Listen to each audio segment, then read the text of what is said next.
My parents gave my sister a luxurious trip for Christmas. You are the pride of our family, my mother said, smiling. I opened my gift, tattered cleaning supplies and a housekeeper name tag. My father laughed. This is enough for you. My sister giggled. I packed my bags and left. Days later, my parents called, panicked. Where are you? Come back. A cold December wind swept through the quiet suburban streets of Boston. From the outside, the Wilsons' white mansion in Newton looked like the perfect symbol of an upper-class household. The meticulously maintained lawn, symmetrically placed black decorative windows, and modest Christmas decorations at the entrance all painted a picture of perfection. However, contrary to its beautiful exterior, invisible strains were deepening daily within the house. Mom, it's time for your blood pressure medication. Jennifer Wilson began her day by managing her mother's medications as soon as she returned from work. Managing the health of her mother, who suffered from high blood pressure and diabetes, was one of her daily routines. As the eldest daughter, it was her role to quietly handle all aspects of maintaining the family home while working as a senior manager at a major accounting firm. Oh yes, Margaret responded indifferently, her eyes glued to her smartphone screen. She was absorbed in Rebecca's Instagram feed. Her mother was captivated by the posts of her younger daughter, who was flamboyantly successful as a luxury real estate agent. I bought dinner ingredients from Whole Foods today. I made sure to follow Dad's sodium restrictions. Oh, Jennifer, look at this. Rebecca seems to have closed another wonderful property deal. Margaret interrupted Jennifer's words, her expression overflowing with pride for her younger daughter. I see. Jennifer quietly headed to the kitchen. Recently, her father David's forgetfulness had been increasing, making meal management increasingly important. She silently began preparing dinner. The doorbell rang. Excuse me, is this the Wilson residence? Jennifer put down her knife at the unfamiliar male voice. Yes, it is. Actually, regarding Miss Rebecca's debt. Jennifer quickly stepped outside and lowered her voice. Please, could you keep this from my parents? If you could tell me the amount. This was the third time. Cleaning up after her sister's hidden gambling addiction was always Jennifer's responsibility. She let out a deep internal sigh. Her bank balance would decrease yet again. At night, facing an Excel sheet in her room, Jennifer was keeping the household accounts, property taxes, her parents' medical expenses, house maintenance costs, and her sister's debts. Deep fatigue showed in her eyes as she stared at the numbers. Her smartphone screen lit up. It was a message from her workplace colleague, Michael Thompson. Are you working late again? His kind words warmed her heart a little. Yes, as usual. As she typed her reply, Jennifer looked out the window. The neighbor's Christmas decorations cast a soft light into the night sky. Christmas Eve morning found the Wilson mansion bustling with activity from early on. Through the large living room windows, the accumulated snow sparkled in the morning sun. Jennifer was putting the finishing touches on decorations she had prepared over the past week. The 8-foot tree adorned with traditional ornaments was perfectly arranged, like a boutique window display in Greenwich Village. Cherished family stockings passed down through generations hung above the fireplace, and colorful poinsettias decorated every corner of the room. From the kitchen wafted the savory aroma of honey-baked ham that had been prepared since the previous day. The green bean casserole was already waiting in the oven for the perfect degree of doneness. The table was set with an Irish linen tablecloth inherited from her grandmother, elegantly laid out with her mother's prized bone china. Perfect, Jennifer whispered softly. For 28 years she had pursued perfection for this day. But this year, something felt different. Something was nagging at the back of her mind. Nat King Cole's The Christmas Song began playing quietly in the background. It was her father David's favorite song. Jenny, this is wonderful. Her father, who had come down the stairs, was surprisingly well dressed. He was wearing a new Brooks Brothers suit and even had on an expensive watch he rarely used. Her mother Margaret had also applied her makeup more carefully than usual and changed into a gorgeous dress. I wonder if Rebecca will be arriving soon. There was undisguised anticipation in her mother's voice. At that moment they heard the sound of a luxury car engine, followed by a honk. Oh, she must be here. Her mother hurried to the front door. Jennifer remained in the kitchen, making final preparations. From the living room came the sounds of her parents' excited voices welcoming her sister. Welcome home, Rebecca. What a lovely car. Is it new? Yes, it's a celebration for last month's closing. It's a 2025 Range Rover model. There was a note of pride in Rebecca's voice. She entered the living room carrying an Hermes Birkin bag, her Louboutin heels clicking on the floor. My, this tree, who decorated it? Jennifer did. She does it every year. It's a bit old-fashioned, isn't it? These days, celebrities hire professional stylists. Rebecca sniffed dismissively while taking out her smartphone. Oh yes, I must show everyone my achievements this year. She took out her tablet and began a flashy presentation. Luxurious property photos appeared one after another. Multi-million-dollar transactions, photos with celebrities, scenes from lavish parties. Their parents watched, spellbound. Sales up 200% from last year. Top sales in the company. Amazing. That's our daughter. Their parents' cheers echoed throughout the room. No one noticed Jennifer's presence as she quietly put the finishing touches on the meal in the kitchen. Oh, that reminds me, Rebecca suddenly said as if just remembering something. I'm going on a 3-week Caribbean cruise next month. Taking time off from work. How wonderful. Mother's eyes sparkled. But are you sure about the money? David asked worriedly. Of course, I have plenty of savings. Jennifer involuntarily paused. The thought of her sister's debt that she had covered just last week crossed her mind. But no one mentioned that. Now, it's time for presents, Mother announced excitedly. Everyone gathered around the tree. Jennifer, having finished bringing out the last dishes, quietly joined the circle. First, for Rebecca, Mother pulled out a large envelope. Inside was a ticket for the top suite room on the luxury cruise ship Royal Caribbean. You are our pride and joy. Mother embraced Rebecca with a beaming smile. Now you can have a wonderful vacation. Rebecca squealed with delight and immediately began taking photos of the cruise ticket with her smartphone. Next, Jennifer. Father's tone changed. He pulled out a large paper bag from behind him. Here's your present. Inside the paper bag was a set of used cleaning supplies, a broom, dustpan, rags, and along with them there was a name tag. It read housekeeper. This should be enough, right? I even included a housekeeper's name tag that suits you perfectly. Father let out a loud laugh. Her sister gave a mean-spirited snicker. This suits you best, Mother said in a tone that suggested it was perfectly natural. The room's atmosphere froze. Jennifer stood up silently. She picked up the cleaning supplies and carefully arranged them on the table. Thank you. Her voice was surprisingly calm. I think I'll take a break. Jennifer went upstairs to her room. The family's laughter could still be heard from downstairs. She quietly opened her closet and took out a suitcase she had prepared in advance. The essential items were already packed. Passport, bank book, certificates. Everything had been prepared for this day. Outside the window, it had started snowing again. Jennifer placed an envelope on her desk. It simply read, "Thank you for the 28 years." No one noticed when she left through the front door. Only the Christmas tree lights illuminated her back. Before getting into the taxi, she took one last look at the house, where her family's lively voices still echoed. She gave the driver her destination and sank deep into the seat. Jennifer closed her eyes. The taxi quietly drove away through the snowy streets. This is your new home. Michael held out the keys to an old brick apartment building. Located in Boston's Back Bay district, it was a 5-story building in a quiet residential area. The historic, substantial exterior with its well-maintained small courtyard in a peaceful neighborhood was a fitting place for Jennifer to begin her new life. Thank you. She quietly accepted the keys. The room was surprisingly bright, with large windows overlooking the old cityscape. The furniture was minimal, but that made it feel all the more comfortable. Thank you for everything. You've done well this past week. Michael's voice was filled with warm consideration. Indeed, the past week had been long. Emergency department transfer procedures at work, changing bank accounts, preparing for a new life. Everything had to be done quickly but surely. What about your family? They haven't noticed yet, Jennifer answered while gazing out the window. As she had expected, her family hadn't noticed her absence. Like every year, they were probably still enjoying family time centered around Rebecca for several days after Christmas. However, that peace didn't last long. The first sign was a notice that the home phone bill had passed its due date. The payment that Jennifer would normally have processed automatically had been left unpaid. Next, her father noticed. Where are my medications? David Wilson was confused by the absence of his prescription medications that should have been arranged in their usual place. The medicine box, organized by week with designated times for taking each pill, had disappeared. In fact, Jennifer had been managing all of that. Margaret couldn't maintain her diabetic diet restrictions. It had been Jennifer who had considered the nutritional balance of every meal, calculated calories, and adjusted salt content.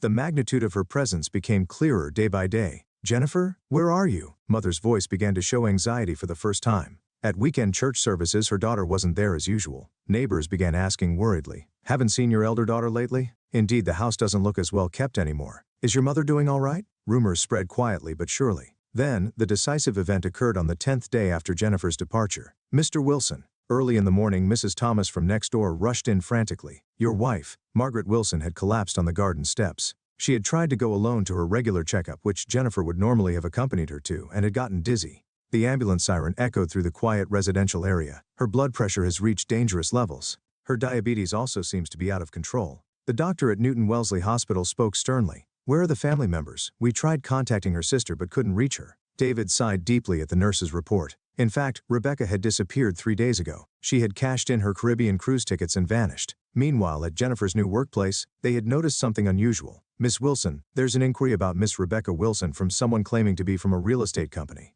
Jennifer closed her eyes for a moment. "Please put them through." The voice on the other end was her sister's company supervisor. "Actually, a serious problem has come to light. Rebecca Wilson's embezzlement of client deposits. The total amount was staggering, and much of it had disappeared into gambling. If you know your sister's whereabouts," but Jennifer didn't know either. That night, lying on her bed in her new apartment, Jennifer stared at her smartphone screen. Unread messages to her parents. Her sister's Instagram had suddenly been deleted. "Are you okay?" A message arrived from Michael. "Yes, just thinking about some things." As she typed her reply, Jennifer looked out the window. It had started snowing again. Just then her phone rang. "Jennifer." Her mother's voice was trembling. "Where are you? Please come back." There was a desperation in that voice she had never heard before. In the background she could hear her father's distressed voice too. "Please come back home." Her mother was crying on the other end of the phone. Jennifer silently hung up. Then she sent another message to Michael. "There are some things I'd like you to look into tomorrow." She realized it was finally time to know all the truth. The extent of her father's cognitive decline, her mother's real health condition, and the full scope of her sister's debts.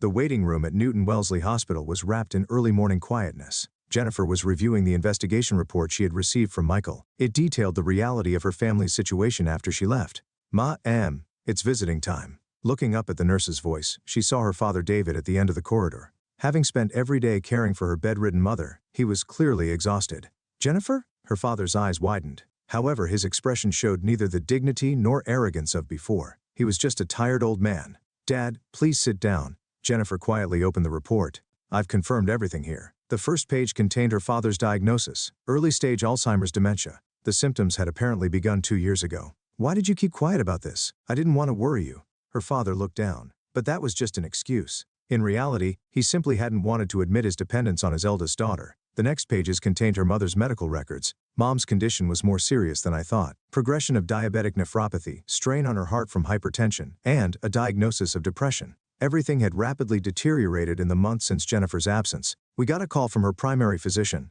Her father's voice trembled. "Your mother needs serious care. Someone from the family needs to be with her constantly." That's what they were told. However, Rebecca was still missing.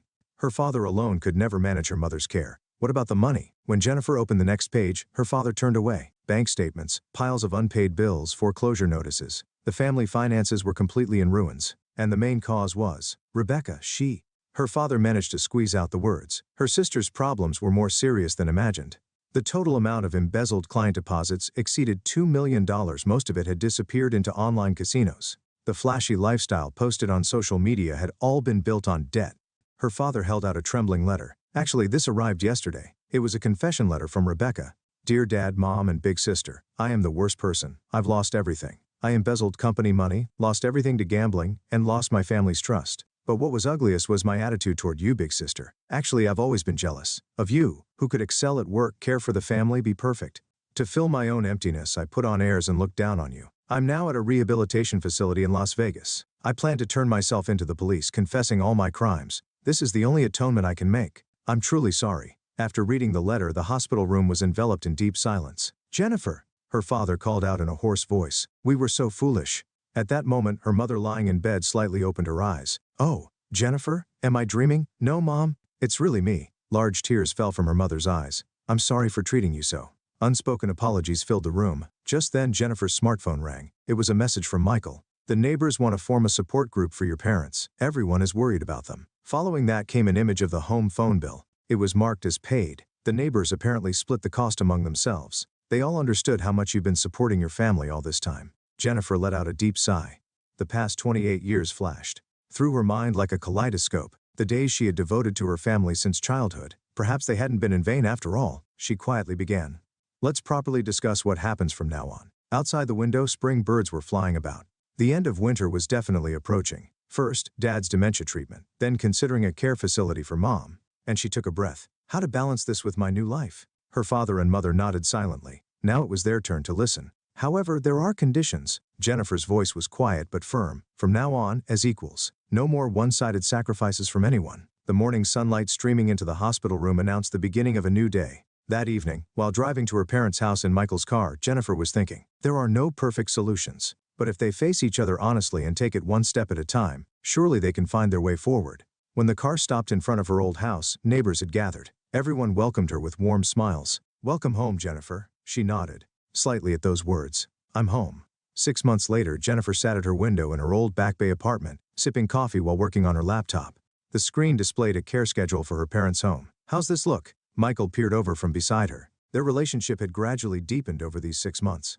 "Yes, I'll go to my parents' house on weekends and during weekdays." The care workers and Mrs. Thomas next door. Life was slowly finding its new rhythm. At her parents' house, her father David had started medication treatment for his dementia. Thanks to early detection, they'd been able to significantly slow its progression. The weekly Tuesday memory clinic visits had become a regular part of their routine. "I have a chess appointment with Dad today." Their weekly chess games had become a new form of communication with her father. In these slow-paced moments, he had gradually begun to share his true feelings. I pushed you too hard, didn't I? We're all trying to change. Her mother Margaret was working hard at rehabilitation in a specialized care facility. While her diabetes and high blood pressure weren't completely recovered, her doctor had given firm approval of her steady improvement. Jennifer, look. Last week her mother had started knitting again after a long time. She proudly showed Jennifer the gloves she had made. Clumsy but full of effort. I thought they would suit you. Her words carried a gentleness that hadn't been there before. And Rebecca. Letters from her sister still arrived regularly. Dear Big Sister, I'm slowly getting used to life at the Las Vegas Rehabilitation Facility. Treatment for gambling addiction isn't easy, but I'm gradually moving forward with others in similar situations. Regarding the company money, we reached a settlement agreement for full repayment. I'll be paying it back over the next 10 years. I've started working part-time at a local supermarket now, a $15 per hour job, but this seems to suit me better. The other day the facility counselor told me something. True happiness begins with living honestly with yourself. Those words really resonate with me now. I'm so sorry about what I did to you and our parents. Please let me apologize in person someday. While rereading the letter, Jennifer reflected. Her sister's path to rehabilitation had only just begun, but at least she was starting to face her true self. The neighborhood relationships had also settled into a new pattern. Neighbors who looked after her parents' care, Mrs. Thomas who sometimes brought over dinner, the warm greetings at Sunday church. The power of community is amazing, Michael said the other day. Indeed, you don't have to shoulder everything alone. There are always people willing to help. That might be the biggest lesson learned over these past 6 months. At work, new challenges had begun as well. Ms. Wilson, we'd like you to lead a new project. Her boss had approached her last week. She no longer needed to work just to meet someone else's expectations. She could choose her own path based on the thought. Michael called out to her. Next Sunday for lunch at your parents' house, may I join? His request surprised her a little, but it was a pleasant surprise. Yes, of course.